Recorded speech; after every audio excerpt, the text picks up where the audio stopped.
గిరిజన సాంప్రదాయాలను వారి ఆహారపు అలవాట్లను నగర ప్రజలకు తెలియజేసేలా సరికొత్త థీమ్తో ట్రైబల్ కేఫ్ అందుబాటులోకి రాబోతోంది. సిటీలో ట్రైబల్ వంటకాలు, గిరిజన సంస్కృతిని ఇక్కడి ప్రజలకు చెప్తామన్నారు ట్రైబల్ ఆఫీసర్స్. జూన్ 2 కంటే ముందే ట్రైబల్ కేఫ్ను ప్రారంభించేందుకు ఏర్పాట్లు చేస్తున్నారు అధికారులు. కేఫ్ కోసం ప్రత్యేకంగా వెదురు థీమ్తో సీటింగ్, గుడిసెలు ఏర్పాటు చేశారు అధికారులు.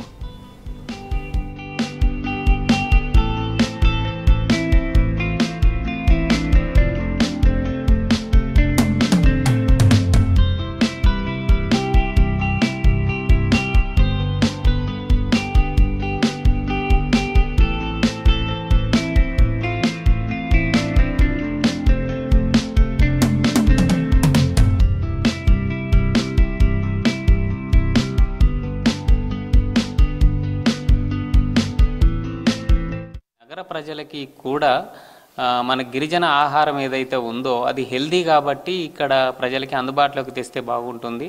అట్లాంటి ఏర్పాట్లు చేద్దాము అని ట్రైబల్ కేఫ్టేరియా అనేది ఒకటి కట్టడం జరిగింది. సో ఈ ట్రైబల్ కేఫ్టేరియాలో ట్రైబల్ ఫుడ్ అనేది సర్వ్ చేయడం జరుగుతుంది. దాని పక్కన ఒక సిట్అవుట్ ట్రైబల్ హట్ లాగానే క్రియేట్ చేసేసి అక్కడ కూర్చుని తినేటట్టుగా కూడా ఏర్పాట్లు చేయడం జరుగుతున్నది.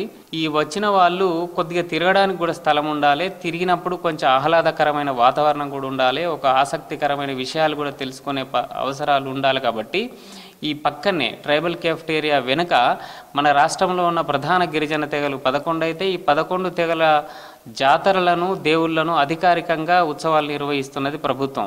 కాబట్టి ఆయా దేవీ దేవతల ఆలయాలను కూడా మేము కట్టడం జరుగుతున్నది.